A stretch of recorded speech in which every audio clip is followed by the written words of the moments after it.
Om Shri Sai Ram. Pranams at the lotus feet of Bhagwan. सूर्य रश्मि आत्मसात कर फूल खिलते हैं जूं, खिलकर जगत को खुशबू देते हैं जूं।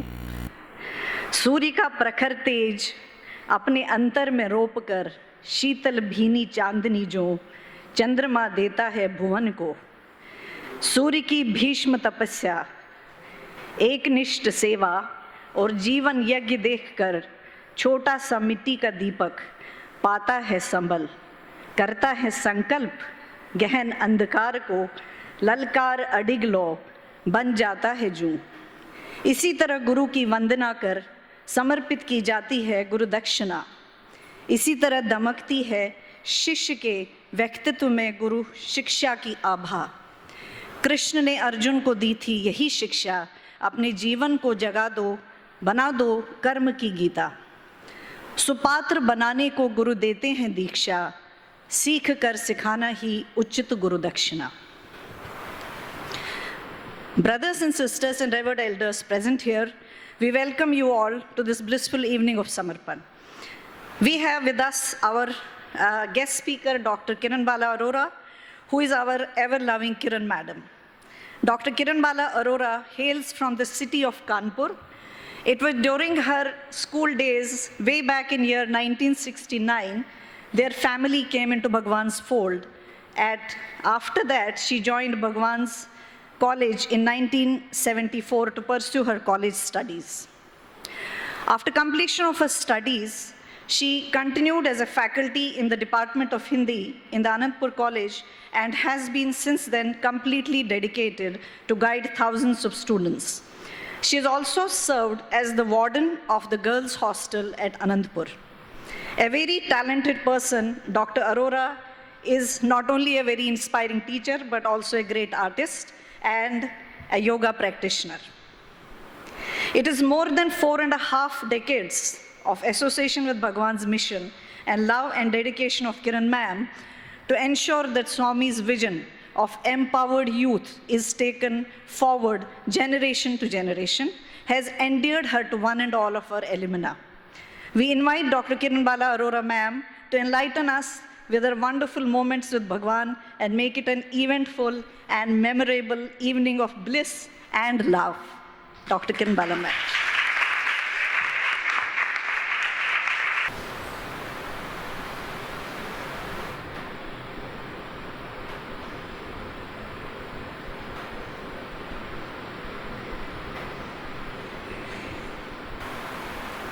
Om Shri Sai Ram.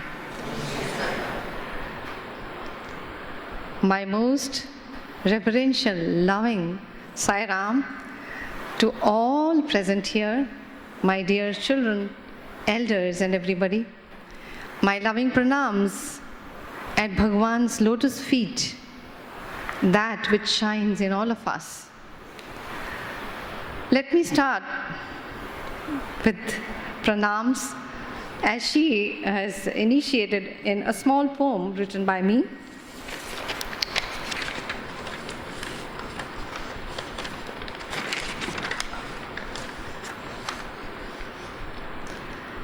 पृथ्वी को आंचल में समेटे आकाश का विस्तार तू है, विहंगों के पंखों में शक्ति का संचार तू है, हंसते फूलों में सृष्टि के प्यार का इजहार तू है, झरनों में कल कल गाता सप्त स्वर सा राग तू ही है, हर कण में चैतन्य सा समाया एक तू है। हे साई, कहाँ खोजूं, कहाँ पाऊं मैं तुझे, प्रस्तुत हर शख्स की नज़रों से झांकता तू ही तो है, हर अधर पर प्यार की मुस्कान बिखेरता तू है, मेरे भावों को शब्दों में ढालता भी तू ही तो है, अंतर्बाह्य में संपूर्णता से समाया तू है, ऐसा एहसास हर लम्हा भीतर जताता सा भी तू है। हे प्रभु, इस एहसास को सतत जीने की शक्ति दे कृपालु, ये अस्तित्व मेरा पद कमल नमाता साई, इसलिए है।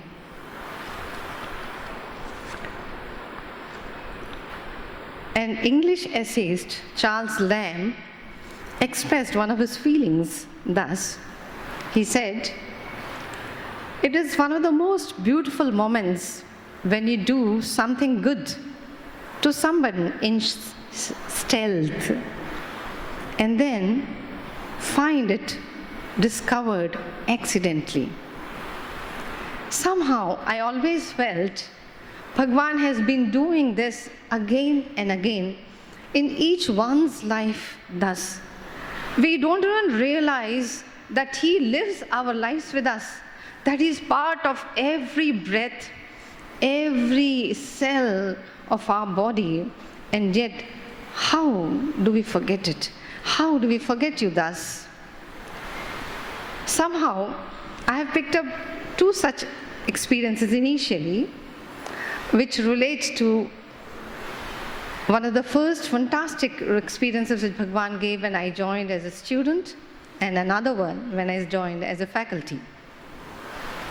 I'll start first with how I enjoyed that love, that affection, that care that he gives in stealth, and suddenly, at one point of time, we are so short-sighted, we are not able to see it.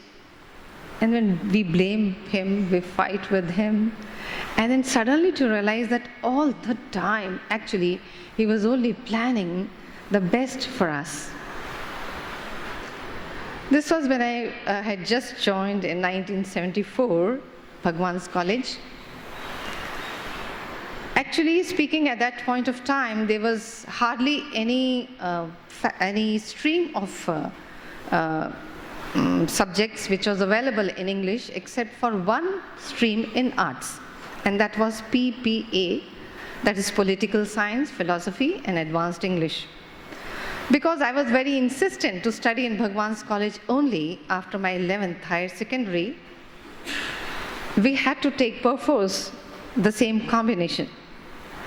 All the subjects were, of course, very new to us. We were on the science stream in our higher secondary.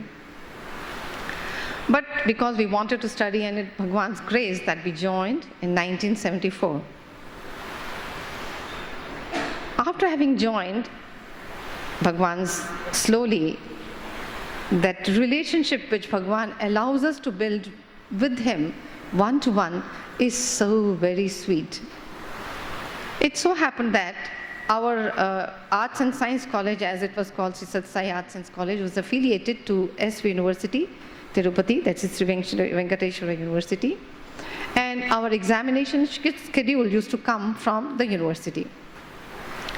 And in all my 3 years, the philosophy exam is to always be the last one to be conducted.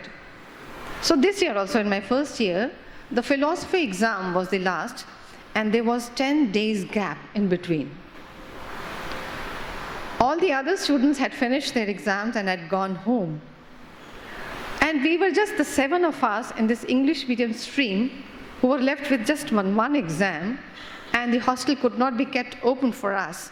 So the then warden, Dr. Subhamma, she arranged for us our stay at Prashant Nilayam for those 10 days and requested someone to drop us at Anantapur to finish the last exam and then only go home. So here we were given the adjacent 2 rooms to Mr. Kutub Rao, who was the caretaker and the secretary then of Bhagwan, so that we could be taken care of, because those days the permanent residents were very few. And after Bhagwan used to leave Prashant Nilayam, it used to get a very, very deserted look, because hardly there will be anybody. So it so happened that we were put up there.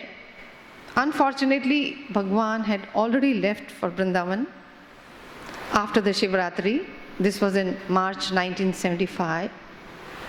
And he was to proceed from Vrindavan, and he was to proceed from Vrindavan to Ooty for the summers. Those days, Kodaikanal was not in the picture at all.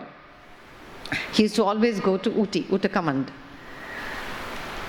This was very sad, and it used to be very, very hot at Prashant Nilayam those days, and the geography of Prashant Nilayam was very different at that point of time.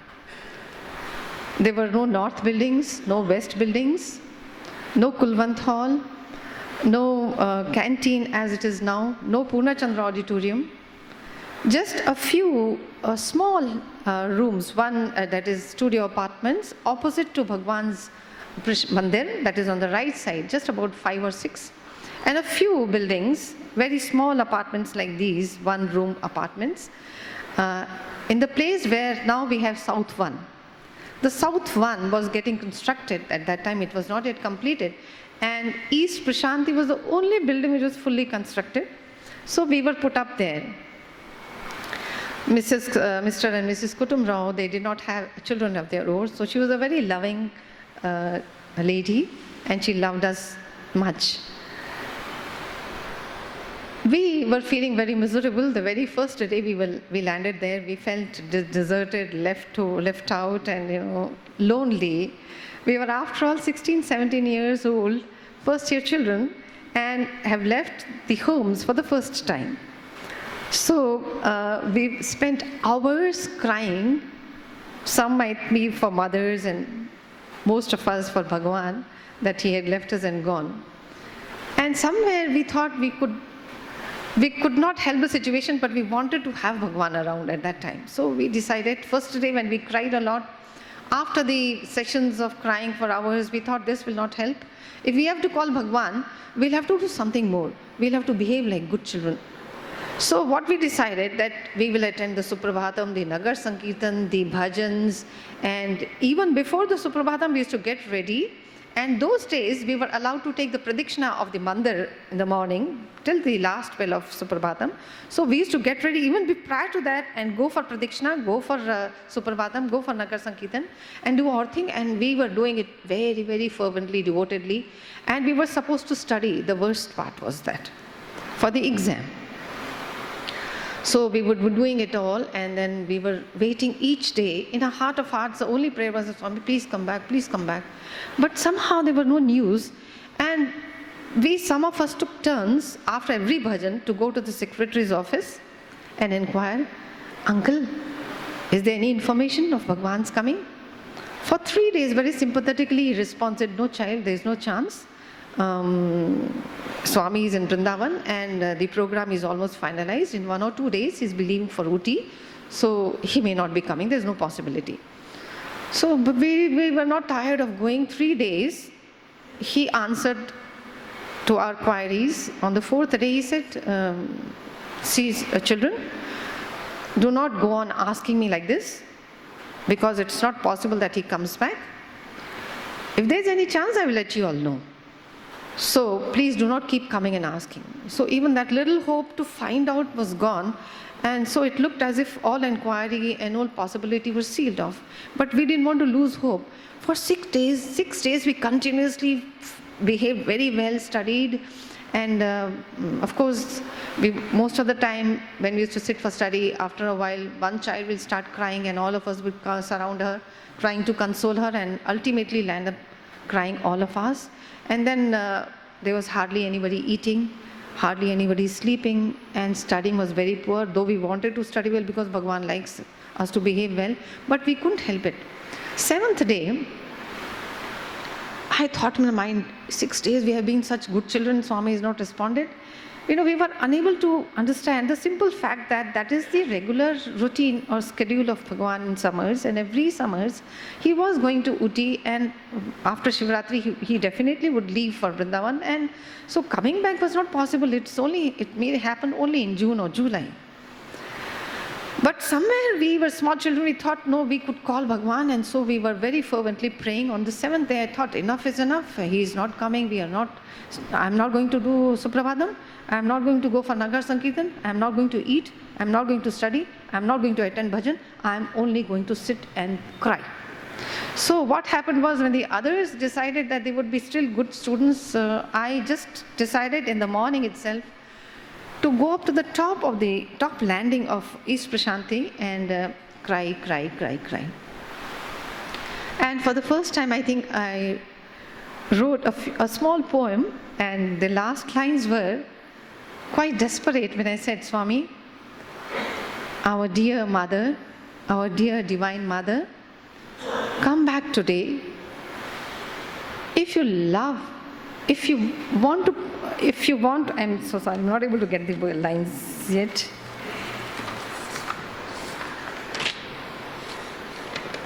I didn't get it. Dear Divine Mother, come back today and claim us as your own. Don't forget that we wait for you. And if you do not come today, we would know that we are children who are motherless. I went on thinking in my mind, motherless, and I was feeling very miserable. I was wallowing in self-guilt and going on repeating these lines. I was feeling miserable. But somehow I decided I will not come down. The girls went for bhajan. They looked for you. They didn't find me. So they went for bhajans. They came back.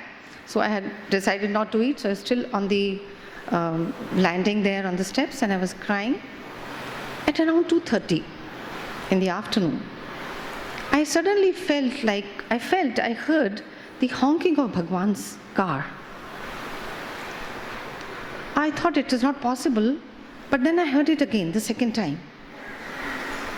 I jumped on my feet, and I was actually on the south end, and the road ran right behind the east one.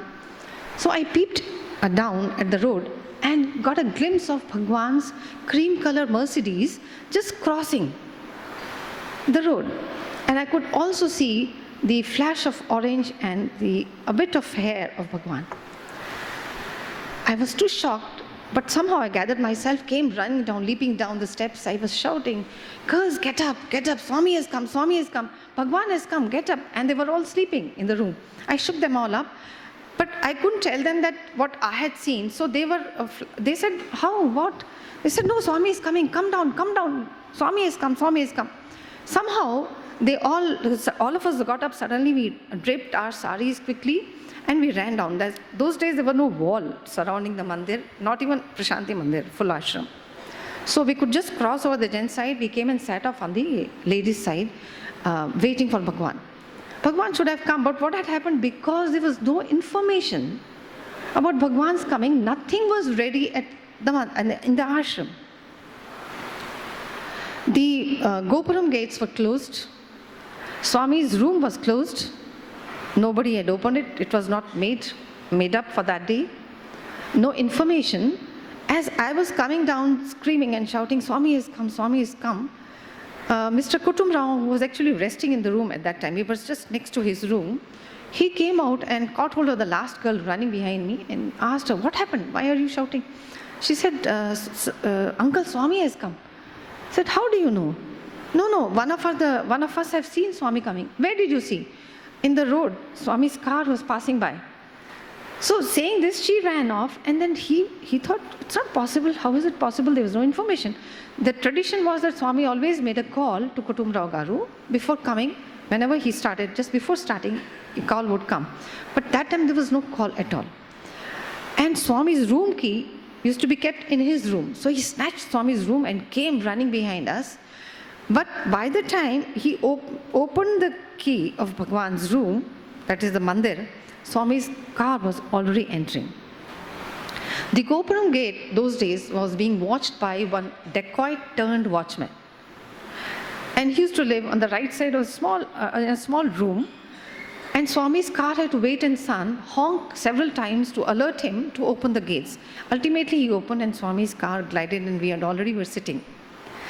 And Kutum Rao Garu was opening Swami's room. Swami came and he gave such a compassionate look as the car passed by us. I don't know what we felt. It was indescribable. Vocabulary cannot match up to what we felt, the joy. We were crying all these 7 days, and the 7th day he's just landed without anybody's information. Swami came and then he crossed us. He got down in front of the mandir. We were beyond Brahmananda, I thought. Swami climbed down, but I had a stab of pain in my heart when I saw that Swami's robe was stuck to his back. He was sweating so much. Sweat was almost dripping at his back. And then when he climbed down and stepped on the sands, the sand particles stuck to his soft, tender soles because even his feet were sweating so much. I felt the pain, but there was this joy and the remorse in the heart that we have caused pain. But nevertheless, Swami turned around, looked at us, gave us abhyasta, and signaled, gestured that it's very hot and sunny, go back and take rest. So as soon as Swami entered, we all ran back to our rooms because Swami has said we should not sit there. We came and we were resting. But by the time we reached the room, we were so overcome that none of us could say anything, could express anything. We just sat in a circle and just cried and cried and cried for nearly 2.5 hours. Nobody could say anything. We were small, immature children. And then suddenly we realized that Bhagwan is here, so there will be evening darshan. Hey, come on, get ready. So we quickly got ready and came down and sat there. Hardly anybody. Those days, because when Swami used to go away, even in the bhajan, regular bhajans, not even half of the mandir would be full. That few, the people would remain in Prashant Nilayam. So we came down and we sat quite close to the mandir, facing the mandir. Swami came out just before the bhajans. He came near us. We had smiles from one ear to the other. We were so happy. Because somewhere we felt he had responded to our prayers. And after coming close to us, he asked, there was only one girl who could understand Telugu. None of us could understand at that point of time. My mother tongue is Punjabi. He came close to us and he asked in Telugu, "Entamandi unnaru? How many of you are there?" The Telugu girl said, "Swami, 7 mandi unnamu." 7 means 7. We are 7 of us. This teasing smile broadened. And Swami said, 7 mandiya, 7 andi. Oh, 7 of you, cry. And we thought, come on, it is just now that we have started smiling the 7th day and then you ask us to cry again. Actually, we felt so hurt inside that after the bhajan, we went to the room and we actually started crying. We cried so much. And we were still crying when suddenly Mr. Karunya, Sri Karunyananda Swami, who used to always travel with Bhagwan and follow Bhagwan, he was a very great philanthropist. He was running many hospitals and anath ashrams and all that. He was a very favorite of Bhagwan. He came around there. Mrs. Kutum Rao, she came inside our room and she said, she had a very serious face, a solemn face, and then she came and said, "Come, all of you, come outside." Looking at her face, we thought, what did we do? Swami also told us to cry, and now she's also in a very serious mood. Did we do something wrong? Or did we annoy Swami? Or did we did some mistake that Swami is not happy with us? But we came out and we faced him like timid rabbits. He was so full of anger with a flushed face. We felt as if Durvasa Rishi only was standing in front of us. He came looking at us, he started scolding us, he had tirade of scoldings, but in Telugu. And none of us could understand anything. That poor girl, she was a very soft-spoken girl, she tried to say something in between. None of us are understanding anything. She tried to say something, but he was in no mood to listen to her. He scolded and scolded and scolding. For a total 15 minutes he scolded us, and in the end, in a huff, he turned around and went away. That poor child had started crying meanwhile because she was able to understand why he was scolding so much and what actually was the matter there. But looking at her crying, all of us had started sobbing and weeping and tears started rolling down our cheeks. Then looking at us crying, in the end, Karunyananda Garu said, it seems that go and have food now. Otherwise, you will not even allow Bhagwan to have food. Something like this he said and went. After he left, we all surrounded this child and he said, what happened? Tell us, tell us, tell us. She was crying so much, unable to express. And Mrs. Kutum Rao was standing behind and heard the whole thing. She said, come, I will tell you. And she narrated the whole incident. This is what actually happened in Vrindavan that day in the morning. All of us know that Swami used to always have his lunch very early, say in between 10:30 and 11 he used to have his lunch. So that day also, Swami came to his dining hall, and some Vrindavan students used to take turns with the Sri Ram Brahman Garu, who was the caretaker of Vrindavan Ashram, and they used to serve Bhagwan and the guests and Swami's family members the food. So they were all sitting there, Swami's plate was served, and the food of all the guests, family members also, was served. But Swami looked a little, had a faraway look, and he looked disturbed.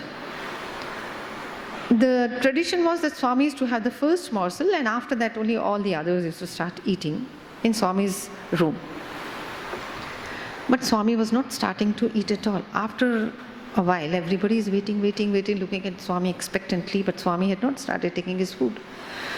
So Sri Karunyananda was sitting next to Swami. He took little courage because he took liberties with Bhagwan sometimes. He said, Swami, please start your food, everybody is waiting.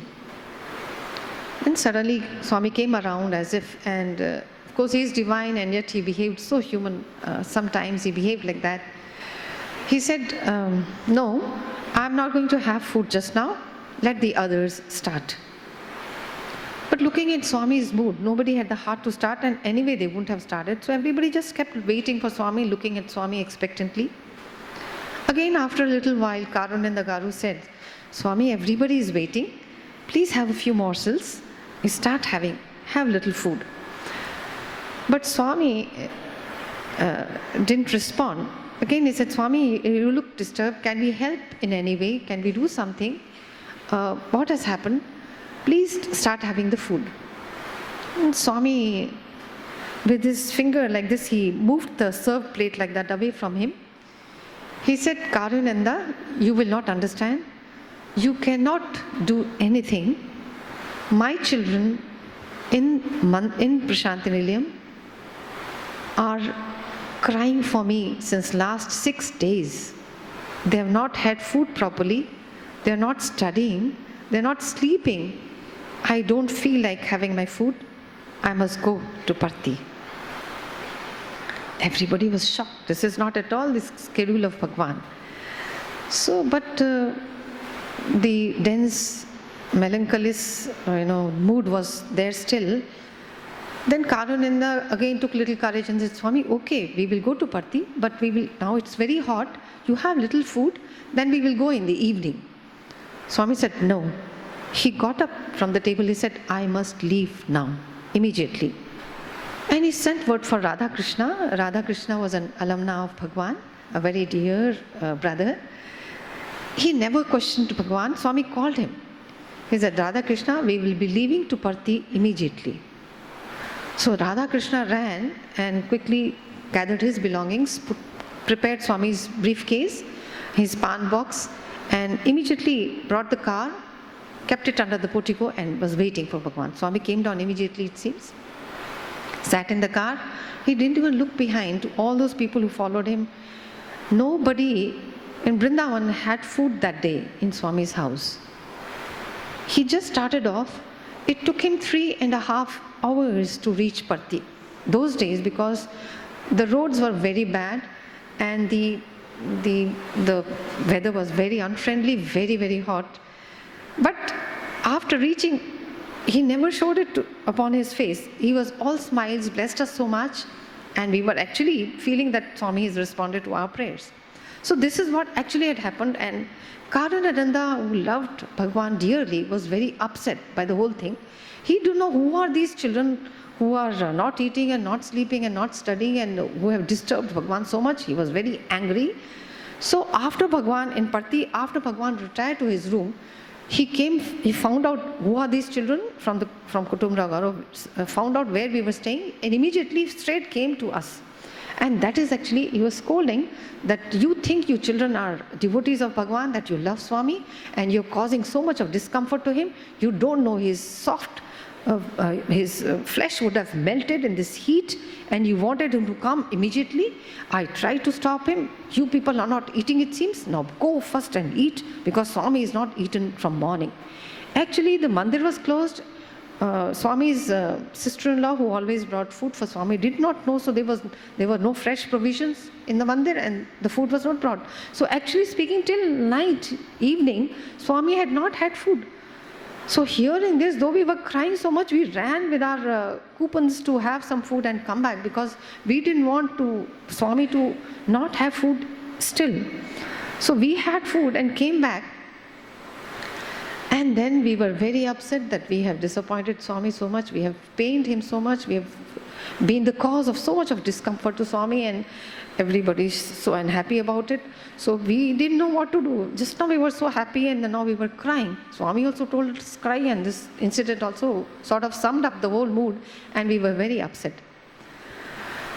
But as Charles Lamb had said, there's always, accidentally we get to know what exactly is behind the whole drama. When we were still crying, Mr. Kutumrao Garu came from Swami's room. He called us out. And he said, he had a big smile on his face. He said, "Children, don't cry. Swami sent me with a beautiful message for you." Swami says he was very happy with your devotion.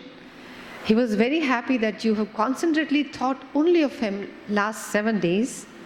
But he is upset because you are not having food. He says that he is blessing us more than enough, that he'll always be near us, guard us, guide us, and take us to our ultimate goal. So children, be happy. Swami is very happy with you. Swami says you should be happy and not cry because you have cried enough, because I am happy with you all. My God, and imagine that one afternoon, half day, Swami gave us extreme joy and such sadness. We almost had a roller coaster ride on extreme moods, and we enjoyed this beautiful incident because Swami responded to us so well, so beautifully. Ultimately, Swami stayed only for 2 days. The 10th day we had to leave for our exam, the 9th day evening, and that day afternoon Swami left back for Vrindavan, and from there he had proceeded to Uti. So it was so beautiful that he responded to our prayers and came for us. The next incident I have chosen to share with all of you is how I joined Bhagwan's college as faculty.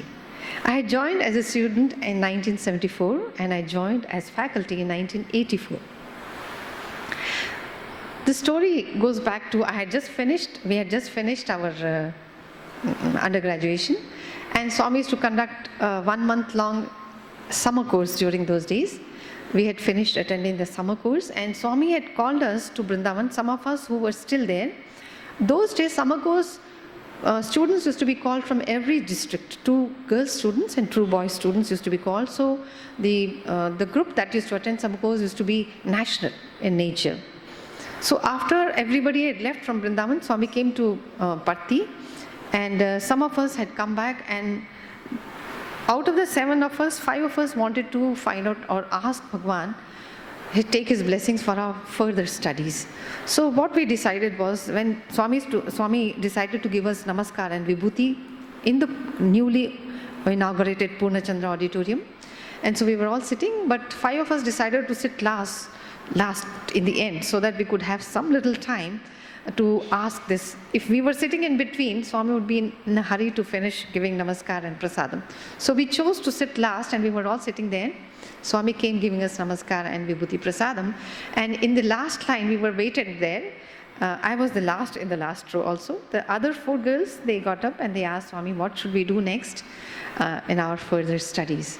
Swami used to be available, so he gave answer to all of them, and he said, all of you do B.Ed, because I am soon going to start a school in Prashanti Nilayam.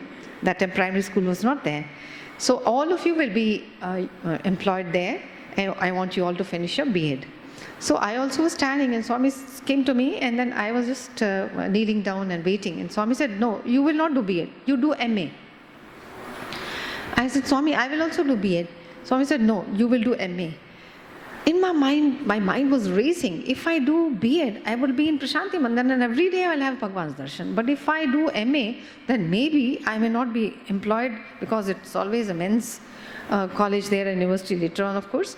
And I'll have to go to maybe Anantapur or something, and then I will miss everyday darshan and bhajan of Bhagwan, and I didn't want that. So I insisted the third time, Swami, I will also do B.Ed. Why should I go alone for MA? Swami said, no, you have to do MA. I said, where? He said, you go to Tirupati and do MA. I said, in which subject, Swami? Then Swami said, what are the subjects that you have studied? I said, Swami, philosophy, political science and advanced English. Then he sort of, looking far away, he started thinking. Then on my own I asked, because Swami used to love philosophy subject, Swami, shall I do MA in philosophy? He said, no, don't do in philosophy. Then shall I do in political science? No, not in political science also. Then only English was left. Then, Swami, shall I do in English? No. I said, Swami, I have studied only these 3 subjects. I don't have any other subject to do. He said, you didn't study any other subject in my college? I said, no, Swami, actually these 3 subjects only, and of course second and English and general English and Hindi. I said, Hindi, do it in Hindi. And then it was in my farthest imagination also. I had not thought of a future with Hindi. So Swami, I said, not that I didn't want to accept it. I said, Swami, Hindi? He said, yes, Hindi. Oh, looking at my expression, which was not very pleasant, Swami said, don't worry, you finish your MA. I'll immediately employ you in my Anandpur college. Then I said, okay, Swami, okay, I will do. Then I also immediately remembered that our teachers, even when I was studying, were going over to Tirupati to finish their MPhil or register for PhD because of the new norms of UGC, which wanted the teachers of college to have at least minimum qualification of MPhil, some research experience. So immediately I said, Swami, why MA? Because I have seen our teachers going to Tirupati and taking research for the enhancement of their qualification. If you permit, I will finish my PhD and then I'll come. He said, no PhD. You Raval Sinde, MA JC Raval Sinde. You have to come back after doing your MA. I will put you at Anandapur. I said, okay, Swami, and we were very satisfied. But I was not happy that I alone have to go there for MA and this Swami, and happily everybody is going to do B.Ed and get happily employed and settled in Prashanti Nilayam. But Swami's command was Swami's command, and so I took admissions and I finished my MA. I came and stayed put at Prashanti Nilayam waiting any time, because Rawal Sinde Swami said, you have to come immediately, no PhD also. So I was waiting for Swami's, immediately he will say, come on, now join. But every time I got up and asked, Swami, I finished my MA. Swami said, wait. What is this wait song now? Oh, I finished my MA and you wanted me to finish it and come back and join Anandpur, and now wait. Anyway, I was waiting for some time and it prolonged for a couple of months. And I said, Swami, every time I gave letters, he took the letter. Every time I asked, he said, wait, but it was not happening. But he started, suddenly my parents used to come often to Parthi, and he used to give us family interviews, and in the interviews he wanted me to settle down in marriage, and so he was behind my parents. So I thought, what is this now, Swami? You wanted me to join Anandapur and now you're saying this. I started sort of fighting away with Swami. I said, no, I don't want. My priorities were clear in my mind. I wanted to spend this life only in Swami's seva. So I didn't want to get tempted. I said, no, Swami, I don't want. So every interview, almost yearly twice sometimes, used to give family interviews, and every time it used to be fighting with Bhagwan, and so much so that towards the end, that is after about 8-9 months of my stay there, Swami stopped taking me for interview. He said, you will fight, I will not be able to speak to your parents, you don't come. Then I knew what he will be talking there, and I used to sit and cry outside when my parents used to have a lovely time inside, and it was the same thing. He was insisting. And it was as if my parents and Swami had joined hands to chase me into something which was not at all in my mind. But I was also adamant, and I went on saying, at one point of time, in Vrindavan, Swami called us for an interview, and I was there with my parents. And when he called, I said, Swami, I am coming inside. Now don't say that I should not come. He said, okay, you come, but you will not talk. You will sit quietly. If in that condition, you can come inside. I said, okay, at least I will come inside and I know what's happening. So I said, okay. And Swami took us inside, and he said, as soon as he sat on his throne in Vrindavan, he said, you sit there. He made me sit a little far away, no talking. And then he started the same routine. And then my father said, Swami, she is not listening to me at all. You only should tell her. Then Swami came close to my father and said, She is not listening to me also.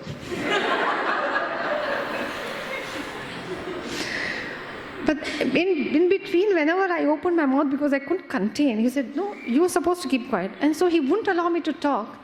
And then he said, and ultimately when I started weeping, he said, see, there's a new teacher who's recently joined as Hindi lecturer, and there's only one vacancy. She has just joined and she's PhD.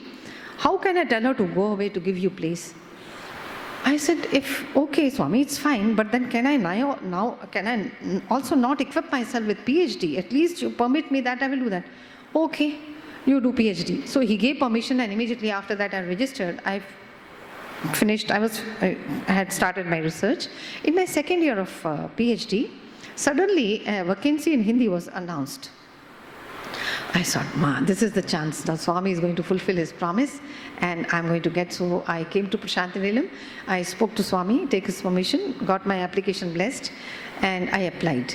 Meanwhile, at Tirupati, there was my classmate one, Indira, who in my sort of contact got to know about Bhagwan and was very keen to have Bhagwan's darshan. And she inquired from her father. Her father was not devotee. He said, no, you cannot go behind Babas and all that. Quietly finish your research and come back. So she was very keen on coming. I said, we can do one thing. I sort of strategized it this way. I said, you also apply for lectureship. And when we are called for for interview, we will go via Prashantinilayam so you can have Swami's darshan. She was very relieved and she said, you please apply for me. On her behalf, I took application, filled for her, and I sent her application also.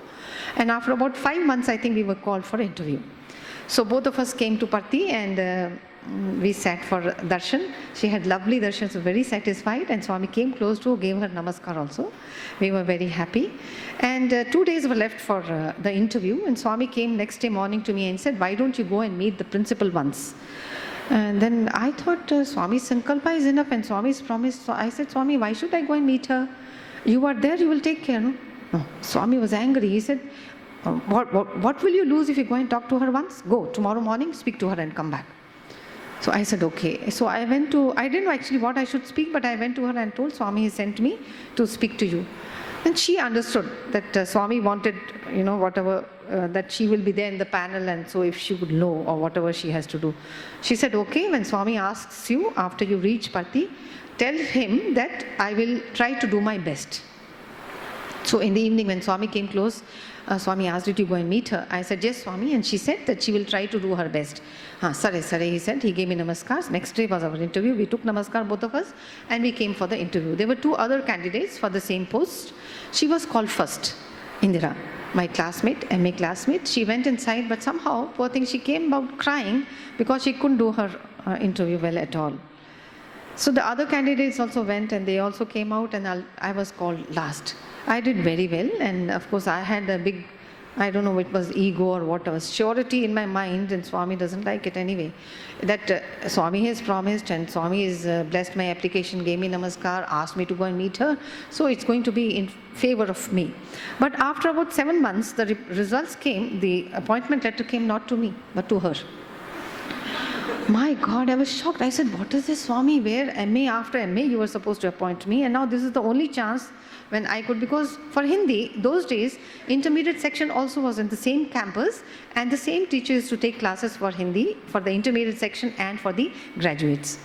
So I was thinking this is the only chance I could have got, and this also is gone, and you've given her appointment, and now what for me? So I was very upset and very unhappy. I was wallowing in this sorrow that I did not get, and blaming Bhagwan all the time that you have not fulfilled your promise. And somehow I finished my PhD. And after my PhD, I was called for Viva after 5 months. I stayed back in Prashantinilayam. At that time, after my Viva, a date had come, my mother took reservation and she came to Prashantinilayam because she knew if she wouldn't come to take me away, I will not leave Prashantinilayam. And she was worried about my future or whatever. So she was coming, I knew, to take me back. And I was very upset. And before that, I wanted something to happen because Swami had promised. So I went with my provisional certificate to the registrar's office with an application for a job in the university. But Professor Chakravarti was the registrar at that time. He said, there's no vacancy, madam, you cannot be employed now. So I said, never mind, sir, whenever the vacancy comes, kindly keep my application and I will be always very happy to come and join and serve Bhagwan. No, 8-9 years, forget about it. You can join somewhere else and then we will see. So I didn't respond, I came back. My mother got an interview with the very next day. Again, Swami didn't take me. He took her and then she asked Swami, Swami, she was not going to leave you. So I've come to take her. Shall I take her from here? Because we have to do something about her. Then Swami said, why? I have promised her for a job. You reserve your tickets and go back. Leave her here. He had not taken me and I was crying outside thinking that the same things matter will be discussed again and again, and I'm surely I have no chance now to stay back, no excuse now, and I'll have to go. She came out, I didn't even go near her to ask her what Swami has said, because somewhere stupidity in my mind, I thought it would be the same. She came out smiling and I thought, okay, this is the end of me. She's very happy. That means Swami has given permission for her to take me back. She came to the room, I followed her.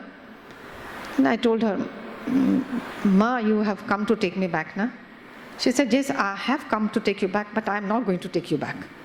I was shocked. I said, how come? What is this?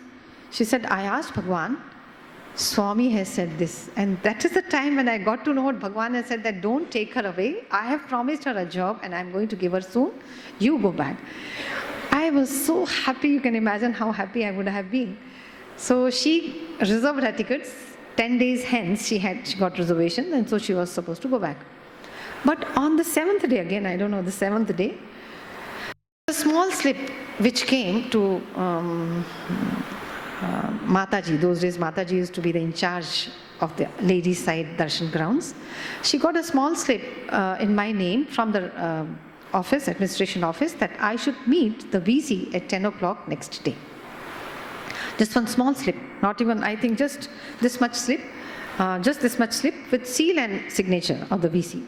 So I knew I have to go, and I thought in my mind, maybe I have not filled up the form. There'd be some maybe vacant columns which I would have left. There's some details which I have to still give, and that's why maybe I'm going. So at 10 o'clock, I walked up to the VC's office. The secretary was waiting outside. He came quickly to me. He said, Madam, have you brought your certificates? I said, no, I didn't bring my certificates because I was not asked, I was just asked to meet. He said, at least have you brought your thesis?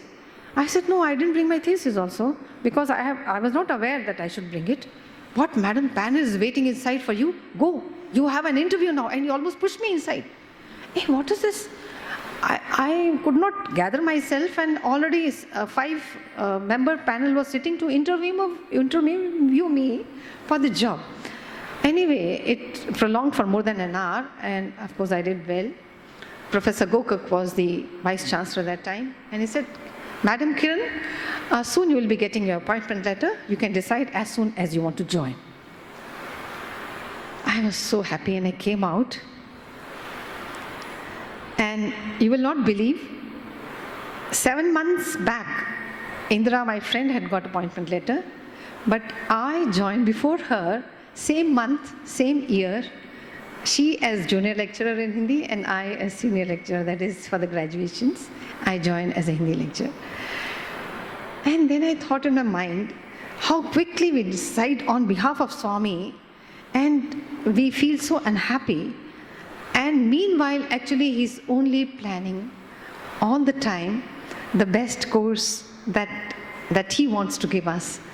And I remember the words of Charles Lamb that accidentally only we come to know how much of love that makes things happen like that. Now what had happened actually, my senior at Tirupati, Miss Indumati, was actually working on whose behalf Swami said, I cannot tell her to go away. She has just joined and she's PhD. She was the teacher, she was teaching. Suddenly she decided to leave, and not just leave. She paid 3 months' salary because she decided to leave suddenly without pre-notice and 3 months' notice. She paid 3 months' salary, more than ₹1 lakh at that time. And she left. And later on when I met her, she said, Kiran, you're very lucky. I don't know why I resigned. I'm regretting now. So this is how Bhagwan helps us and makes us reach where He decides for us. I'm so very happy that I got a chance, this beautiful chance, to share with you some of my experiences. Do I have time, or is it up? I have time? Okay, then another experience which is coming to my mind now, I would like to share. In one of the interviews after I had joined as faculty, Swami was talking to the faculty members at Prashanthi Nilayam. And it was during the winter vacation, so there were about 5 students were from the Darjeeling state who could not go home because of the short vacation. They were also there. Suddenly at that time, Swami started talking of the Shad Vikaras which are in all of us. And he was saying that man is not trying his best to remove them. If these Shad Vikaras just go, he'll know, he will experience that he is divine. And he was very angry that he was, that kind of solemnity was there with him, and he was very unhappy that we were not putting our efforts towards that. And he was so upset that he showed that feeling that we almost crying inside. The more he was talking, the more I was crying, and I felt when he was talking of Kama, I had a lot of it. When he was talking of Krodha, I had filled with that. And Mada, beyond my head, I was thinking, I'm so full of these Shadvikaras, Swami, what is my future and what am I going to do? So in my thought, I thought this is not possible by me unless divine dispensation is there, unless he blesses me. And I visualized in my mind that Swami would just put his hand on my head. Maybe the head will get some buddhi will come, and then I may be able to slowly get rid of these, but left alone, not possible. I'll never be able to win his grace. So I was crying and I was talking in between within myself, and Swami finished his interview and he gave us all namaskar. He gave us vibhuti. And the way Swami always, it always happens in the interview rooms is Swami always puts on the light and the fan, and he is the first one to come near the door, and he opens the latch and he moves out first, and after which all of us come out. But so, I was taking namaskar, Swami didn't put his hand on my head, which I was praying so much and visualizing. It didn't happen. And when he was giving Bhuti also, he did not put his hand. I went on showing like this, he didn't put. So I thought, now is the chance. He must put somehow how to get Swami's hand on my head. So what I did, in a very immature thought, please forgive me my audacity, what I did was, I went and stood across the door. I said, I'm not going to allow him to go or move out till he puts his hand on my head, because otherwise I have nothing. I will never be able to please him by what I am. Why do I have so many bad qualities? And I was thinking. So I was weeping and I was standing there. Swami came close to the door and he said, Jargo. He said, move. I said, no, I will not move. Then he said, move, come on, move. Bait ke lala, I have to move outside, move. I said, no, Swami. He Mahindi, he said. I said, Swami, please place your hand on my head, because I feel otherwise I will never be rid of these bad qualities that I am so full of. Potai le, Jargu, he said. They will go, come on, move. I said, no, Swami, till you put your hand on my head, I am not going to move. Then again he stood there. Meanwhile, our warden, our deputy warden, and all the elders were there, were clearing and staring daggers at me, because I had stopped Swami's course of movement and I was insisting, stubbornly misbehaving rather.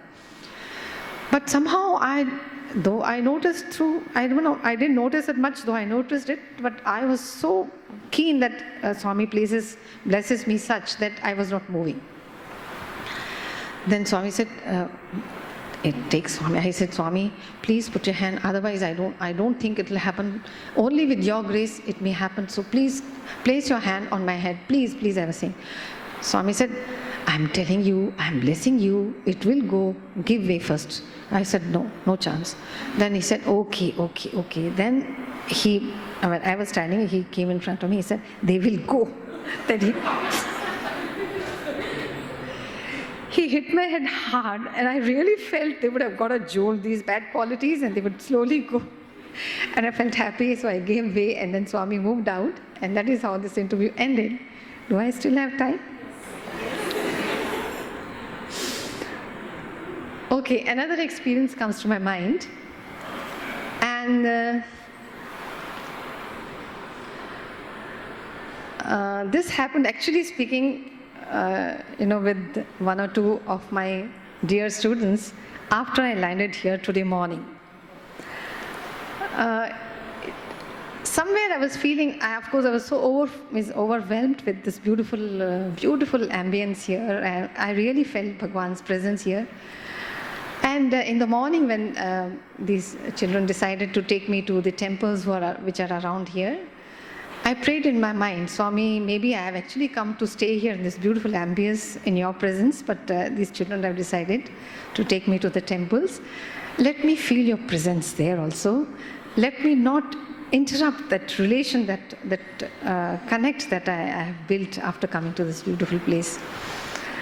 So in the morning, I prayed thus, looking at Bhagwan's photograph that is there in the visitors hall where I was staying and put up. And we came here, we took namaskar, we had our breakfast, and she booked Uber for us. And this car, the taxi came up till here. It was quite shocking that as soon as I was the first one to open the door to get inside, she said, Madam, please sit inside. And opened the door, and what do I hear? Hari Naam gaate chalo, Sai Naam gaate chalo. That system in the taxi was playing this, gaate chalo. I had tears, and then I looked at the screen, 2 photographs of Bhagwan in blessings, both the hands. And I knew that he is here everywhere. And you people are very lucky to be here, and I shared that joy today morning with you all. This is the latest experience that I'm sharing with you all. And if I have to tell some more, I have to think of something behind. Okay, another experience. This happened, let me go back when I really joined Swami's college as a student. It was a beautiful experience again. I was in school in 1969 in my 7th class when actually we got to know about Bhagwan. We just heard that there is some miracle happening in some Baba's photos, some ash comes. Actually, my father's in Air Force, so we used to get transferred from one station to the other. And at that particular point of time, we were put up in Agra. So in Agra, we were staying in an officer's quarters. My father was an officer in Air Force. And just opposite, we had just heard, heard that some Baba's photographs, ash comes, vibhuti comes and all that. But we were not so interested, we did not even pay a visit to it. But there was this, we discussed about it once or twice at home, and there was this inquisitiveness about it. We were all very small. I am the second at home, and there were 2 other siblings at home, and very small. But this interest had already awakened in us. Suddenly, very strange, the opposite house in the Air Force camp there, another officer was transferred, and they came and occupied that house. Suddenly we heard, and it happened to be a Thursday, a bhajan sounds coming from there. My mother is a very good bhajan singer. Means she used to do bhajans and kirtanas, that mandir kirtanas and all that. She's a very good composer, and she has composed many thousands of bhajans, kirtan bhajans, and Swami signed 3 or 4 of her diaries also. And she's learned Hindustani. So she got interested to know from where this sound of bhajans is coming. The style of the bhajan was different. So out of interest, just 1 or 2 of us children, she took, and then we just knocked at the door. We went inside and saw these Swami's vibhutis, Swami's photos, the whole wall was full of photographs of different deities and Bhagwans, and among almost all the photographs have thick layer of vibhuti falling, and we saw it falling right in front of our eyes. And this was very strange, and we got interested, and after that, the name of the officer was Sita Ramaiah. They were Telugu people. So both the husband and wife would narrate some of the incidents of experiences of Bhagwan, and we were small kids and we got interested in that. We started going regularly to their house. So that is how we got to know about Bhagwan. Then slowly we started going bhajans. We were Punjabis. Somehow the effect of Sikhism was there in my father. My father was not very keen on coming for the bhajans and all that, but he never stopped us, so we were attending. Then this continued happening for about a year, and still my father had not come to, and all of us, the siblings and mother was very keen that he also joins the group. So one night when we were having dinner on the table together, we always had dinner together after the family aarti. So we told Daddy, come on, you also come once. He said, no, God, I don't believe in all these. God is actually Nirakar, because Sikhism doesn't believe in the Sakara form. So God is there everywhere, you people go and come. No. Then we were keen on that day. We had an argument for a longer time, and we said, Daddy, how will you believe that Swami only is, this Baba is God? He never was prejudiced. He was a very open-minded gentleman. So he said, okay, if I happen to see Guru Nanak in this Baba, then I will immediately believe that he is my same Guru Nanak. So that night all of us prayed that Swami should do something that he should believe. Now this challenge was thrown, and all of us know how Swami takes challenges like this. So next day morning, when mother used to do meditation in the early hours of the morning, she got up and she's not put on the lights, she's just light a diya and do meditation. She lighted the diya. There was a beautiful fragrance surrounding her which started becoming stronger and stronger, and she couldn't understand because she never lighted agarbatti in the mornings. So she was so disturbed by this fragrance that she ultimately put on the light, and she looked at the photographs and she searched where the vibhuti smell or where this agarbatti smell is coming. There was no agarbatti.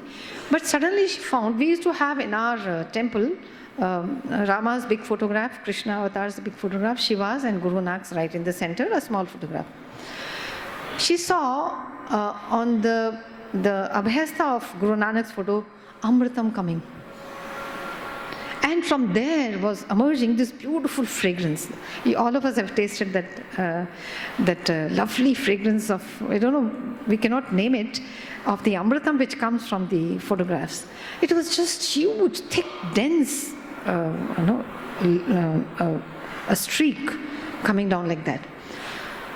She was so excited. She immediately called out to my father, come on, see, let's see, come and see what has happened in the mandir. So all of us just got up and we all came looking, and Miss she showed, and all of us saw that this Amritam was coming and this beautiful fragrance was emanating from there. Immediately my father bent down and did namaskar and said, yes, I believe that you are my Guru Nanak. So that is how we came into the fold. And now that father had this experience, he was very keen to have the darshan of Bhagwan. Then he went over to these people the very next day and asked, where is this Baba living, and how do we have the darshan of this Baba?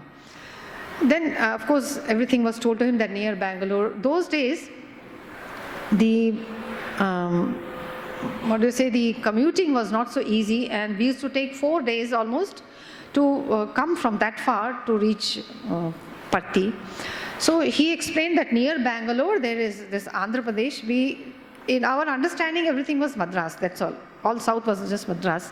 So we didn't know that there's another state called this Andhra, and there's this language was Telugu, and Bhagwan belonged to this state. Then everything was explained to him. My father was very keen to come and have darshan, and he started praying for that. And we all know how Swami makes everything fall in place when he decides it. Suddenly, in Air Force, usually there will be something called TD, this temporary duty, by which the officers are sent for some urgent work to other camps, Air Force camps. And after finishing the assignment, they are expected to return back. So there was this, suddenly another officer came to my father saying that actually I have assigned a TD to Bangalore, but due to some problem at home, domestic problem, I will not be able to go. If you are ready to go, shall I propose your name instead? My father, Bangalore means a bell rung in his head. He says, yes, I surely will accept. You can propose my name. So we went to the higher boss, and then they told, and he immediately accepted. And my father was supposed to leave. This happened at 11 o'clock. My father was supposed to leave by 2, along with the huge consignment of ammunitions it was just a transferring of all this ammunition to Bangalore camp and then come back. And the assignment was just for 3.5 days. So my father came over, got the details of how to reach there from Bangalore, and he came home And my mother was, of course, cooking, and she's a housewife. He said, I'm going to Bangalore, I'm going to go and have darshan. She said, where, how? He said, don't ask me questions, I'll come back and tell. And he quickly just picked up some things, and then he ran off back. But we were all happy when we got to know that my father will have the darshan. He was so keen. It seems he came over to Bangalore. He finished all the job in just 1.5 days. So he was left with 2 full days. So that night itself, according to the guidance given, he came over to the Bangalore city's bus stand, and he got a last bus. Swami will make everything possible. The last bus, the last van, he got inside, and he reached Prashanti Nilayam late night. Means it was those days Swami used to give 2 darshans. That is, before he retired also, he used to come out and give a small darshan, and then only he used to go back. But that means several times Swami used to take rounds. So actually it was already past 8. But Swami was, when my father, there were no walls and all that, he just got down, finding out like that, he ran and he reached the mandir. Swami was just withdrawing inside, his back was towards my father, and he had to just take 2 steps and he would be inside the mandir.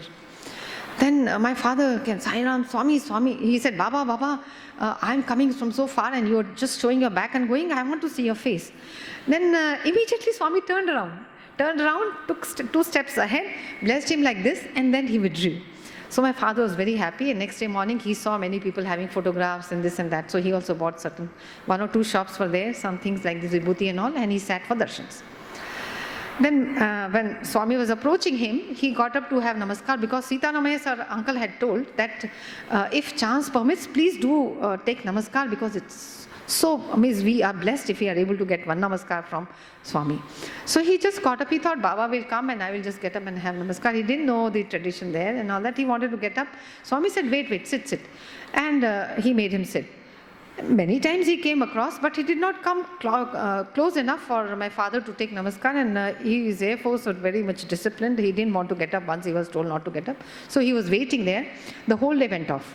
The next day, he has to finish morning darshan and has to start back to reach Bangalore to be able to take the aircraft back with the consignment. So that is the only chance he thought in his mind. He sat for darshan, and again Swami was coming close, and my father was trying to tell Swami, I have to leave now. Though very few people used to be there, and somehow those days Swami used to give interview to everybody who would come to Prashanti Nilayam. But somehow my father did not get the chance. And then he told Swami, I am supposed to leave now, or can I have namaskar? Wait, he said. So again, wait. So he didn't, my father was confused. Now Swami is asking to wait, but he cannot wait. And Air Force discipline is discipline. It could be very dangerous for him not to go with the consignment, and he didn't want to do that. So he asked somebody, they forwarded him to Kasturi Garu. He said, ask him, he will guide you correctly. So my father went to Kasturi Garu, asked him. Swami is continually saying, wait, but I have to go, this is the condition. He said, I can only tell you this much, if Swami has asked you to wait, then you better wait. Because otherwise it could be very, very difficult. He will take care of everything, just leave it on him and wait. So my father said, okay, I'll leave. And he waited. Evening again, Swami came. He did not get any close, he did not come in close quarters for him to take namaskar. Somehow Swami was evading to come that close for him to take namaskar. He didn't want to fall at his Swami's feet. So again the evening also went. Now he thought, what is now? Wait again. So evening also wait. That is from the time, the full 1.5 days is over now. And continuously by this time, about 7 times Swami had asked him to wait. So anyway, he thought in his mind, impossible to reach Bangalore back and finish my job there. Now whatever happens, I stay back. So he stayed back next day morning. The flight was supposed to leave by 10:10, correctly. And of course, it cannot be delayed. So my father was sitting for darshan, and Swami came close to him, gave him namaskar, blessed all the things that he had, and then he asked Swami, can I leave now? Swami said, yes, you can leave, but I'll come back. And Swami went for bhajan, came back again. From the bhajan mandir, he came to him, and looking above his head, he said, wait again, but not to my father. And he said, now you can go. To my father, he gave namaskar and said, now you can go. So my father thought, actually speaking, he had come up in such a hurry that he did not have time, means he did not even check how much of money he had in the purse.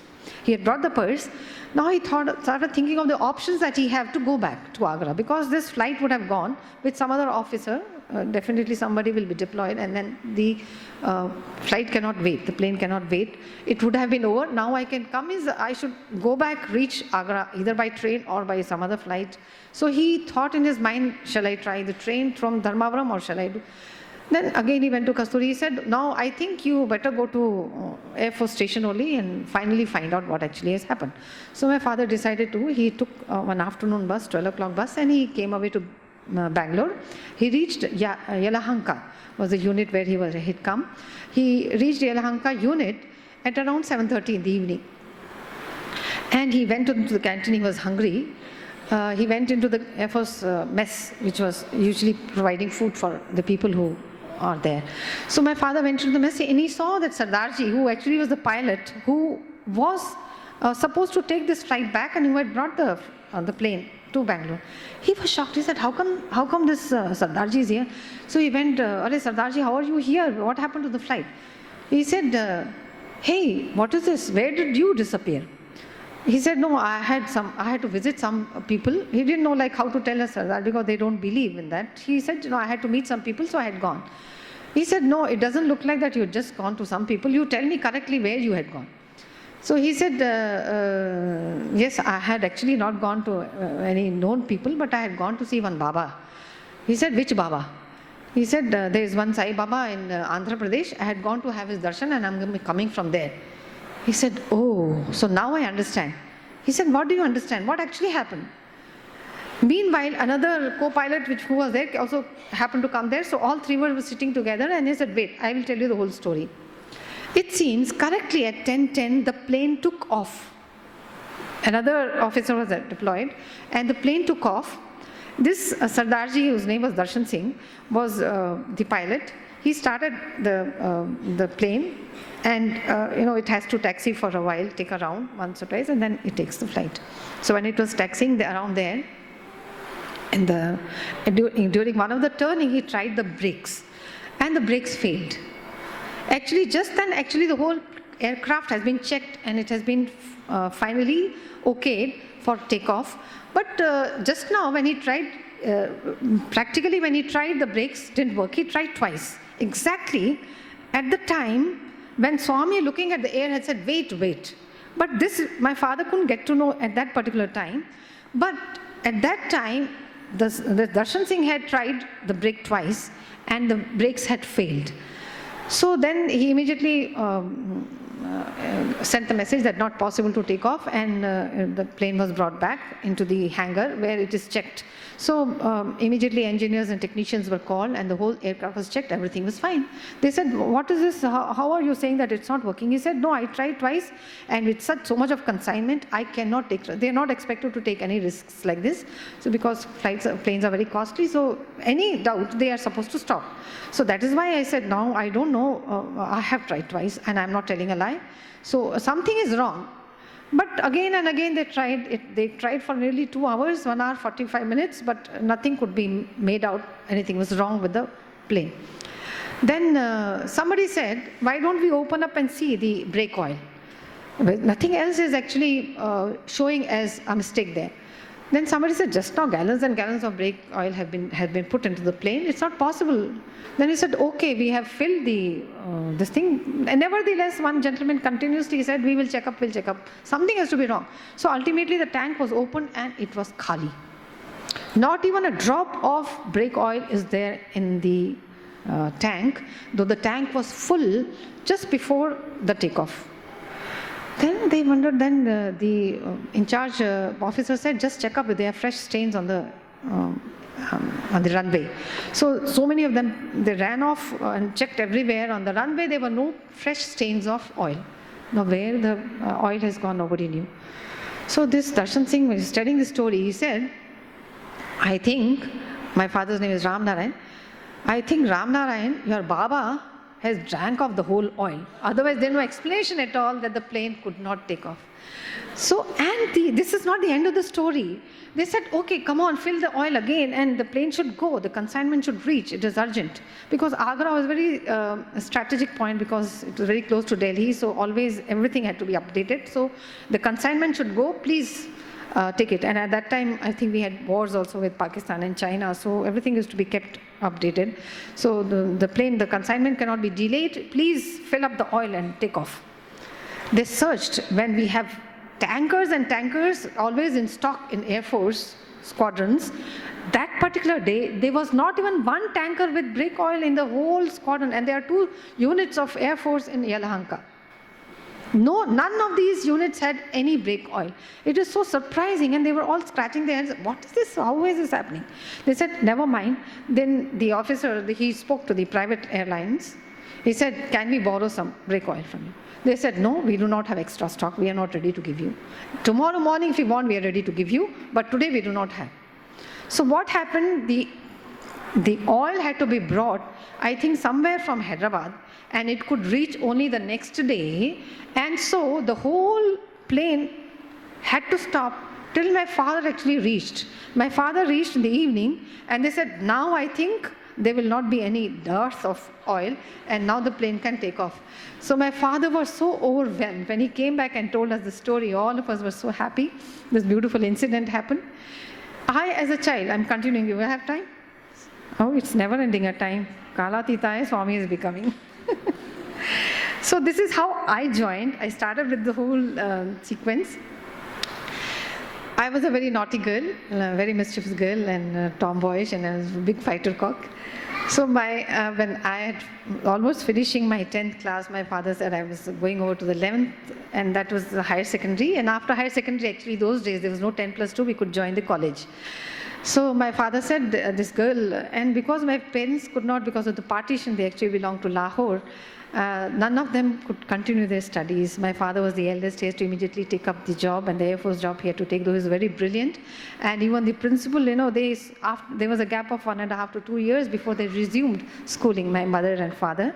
So they wanted us, the children, to study well. So my father decided that in the transferable job of Air Force, I will not take them with me. I have to put them in some hostel, and that was a very, very dynamic, very far-fetched idea of my father, because those days, girls' education and girls staying in a hostel and taking education was something very, very rare. So, but my father was keen that the girls study, so he had thought of that putting us into some hostel after 11th class. So he thought this girl, wherever she goes, she will create havoc.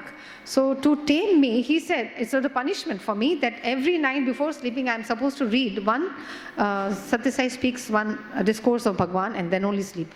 While the whole house will be sleeping, I had to read this in the prayer hall, which always used to have.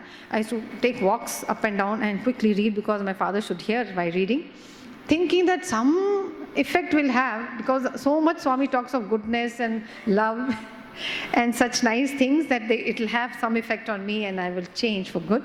So I was doing that, and I was regularly doing this punishment. I also somehow had this that earnestness in me that I should do it, so I was doing it. I finished my 11th class. Myself and my sister, actually, both of us, from 6th class onward, we were studying together, because she had lost 1 year because of chickenpox in her 6th class, and I had jumped 2nd class. Means from 1st class, I jumped 3rd class because I was good at it. So both of us ultimately from 7th class studied together. So we joined college also together. So I was doing this reading part, and my parents were very frantically searching for a good college where they could, with hostel attached, where they could put us for the higher education.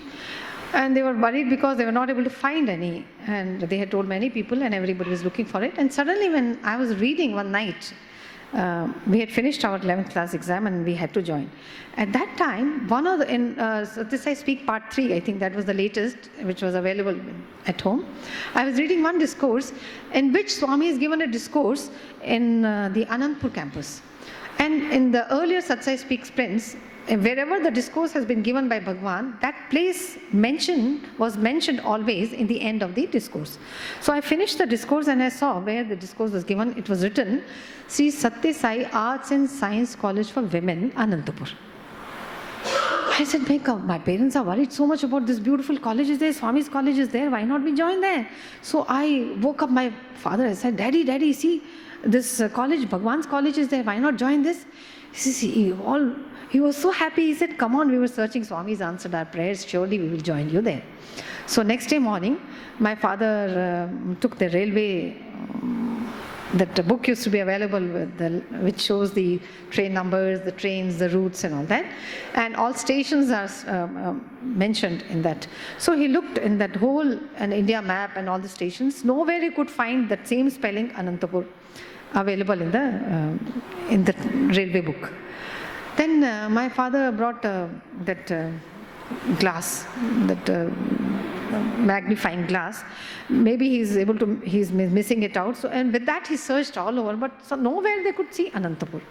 So we went to the Mr. Sitaramaya, and we asked, what is this Anantapur Swami? Oh no, I'm sorry. By then we had shifted over, my father had got transferred to Ambala, Haryana, and we were there. So we did not have this opportunity to find out from anybody. My father tried to find out from many people in his Air Force station, but nobody knew where this Anantapur was. You think of 1974.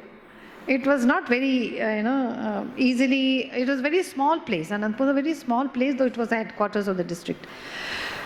We could not find out, and he also could not find out. So searching for 2 days, 3 days, he ultimately just wrote that much and posted a letter to the principal, Sri Satsai Arts and Science College for Men, Anantapur, with the request that in case the college exists, kindly send application form. I have 2 daughters who I want to join in the college.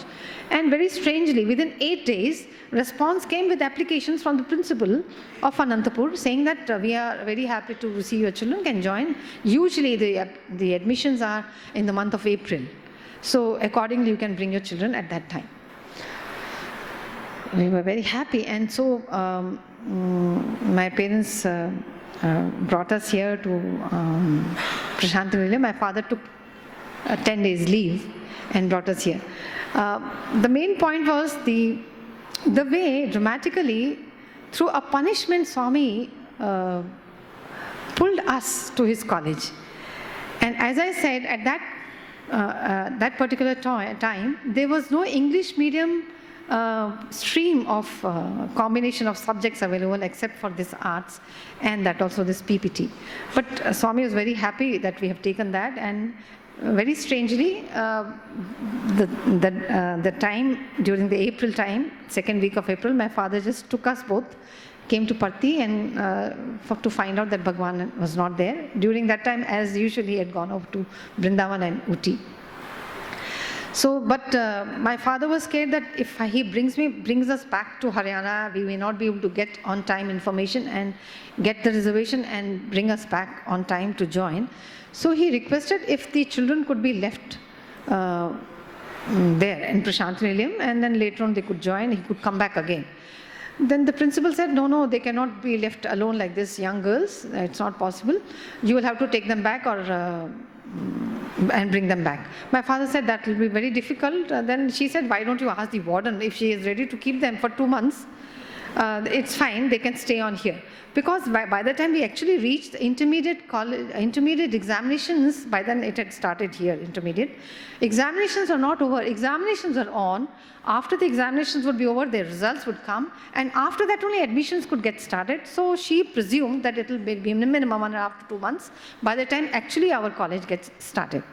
So we, Subhamma madam was the warden at that time. She said, okay, I don't mind, let them be here.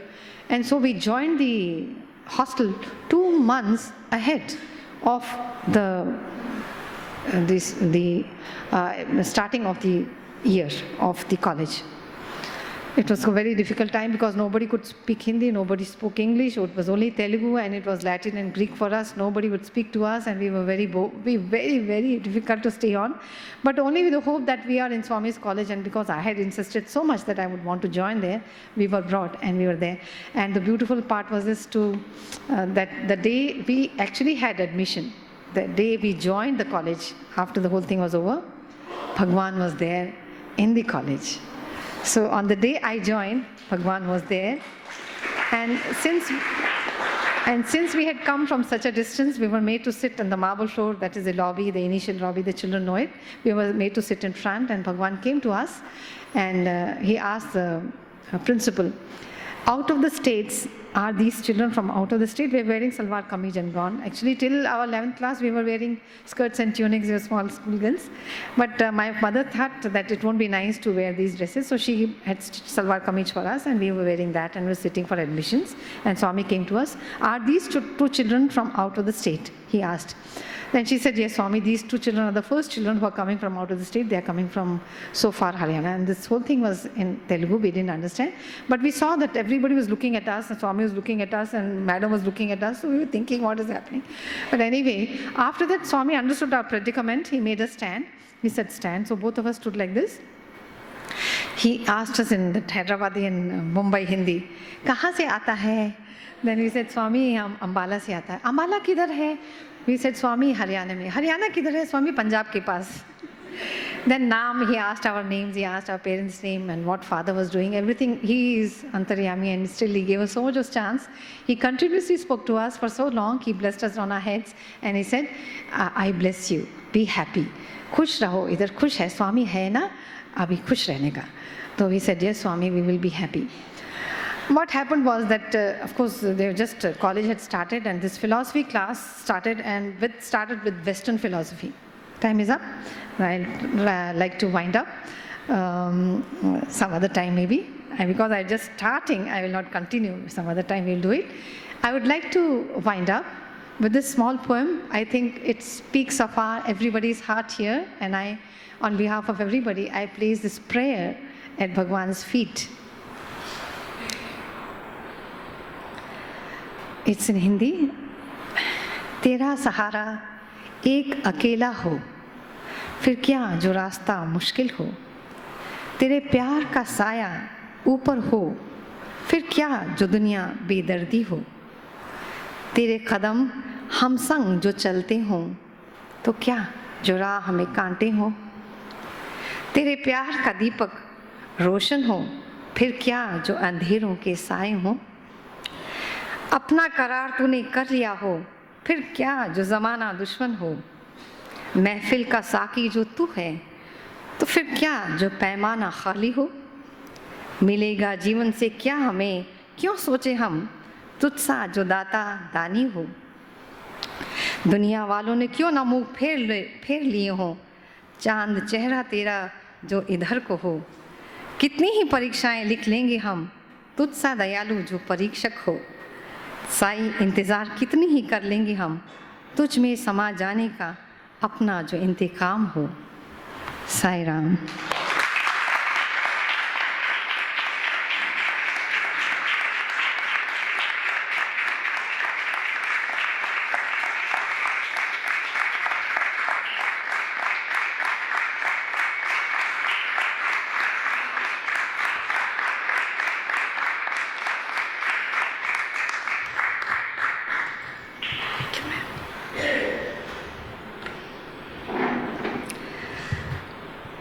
It's not planned, but Madam's talk is just pushing me.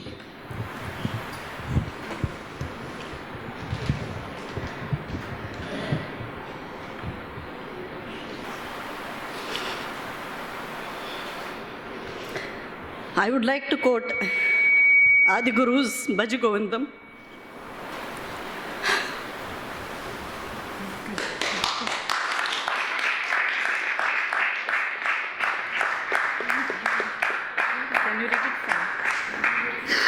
No, it's fine. Thank you.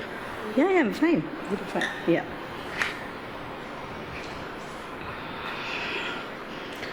I just got some strength from my teacher.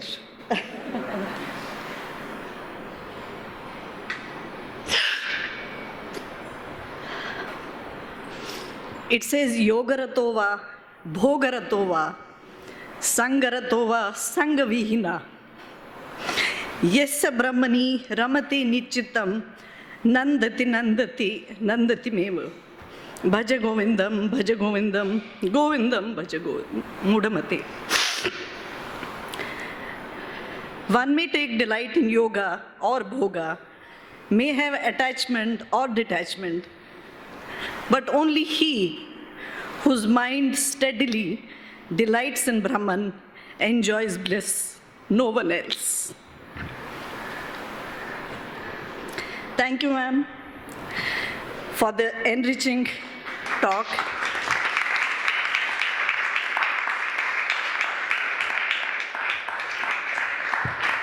It has transferred us to the best days of our life in Bhagwan's physical presence, when he guided and guarded us to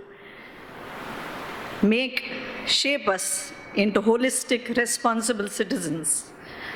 We as students are ever indebted to you for your selfless love and care, which is a rare commodity in the world out there. Thank you so very much, Saira.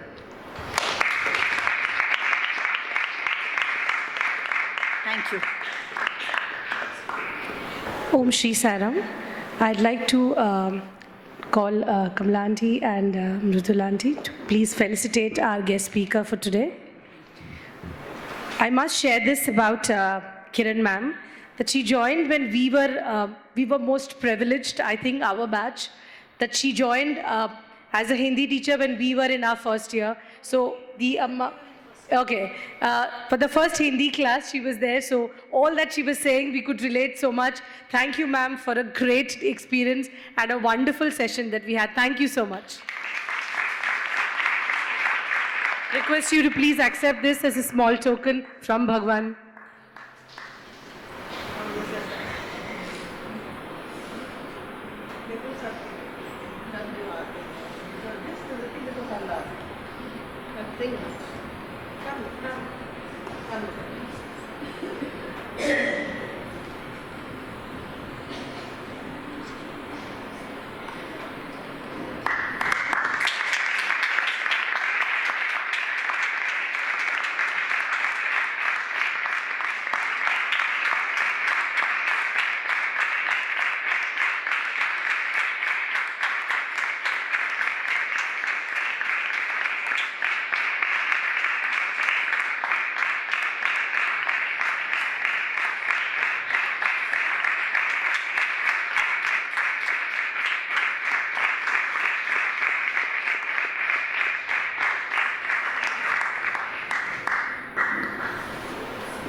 I just got emotional while I had to give the valedictory. I would just want to thank ma'am for sharing such a wonderful experience with us.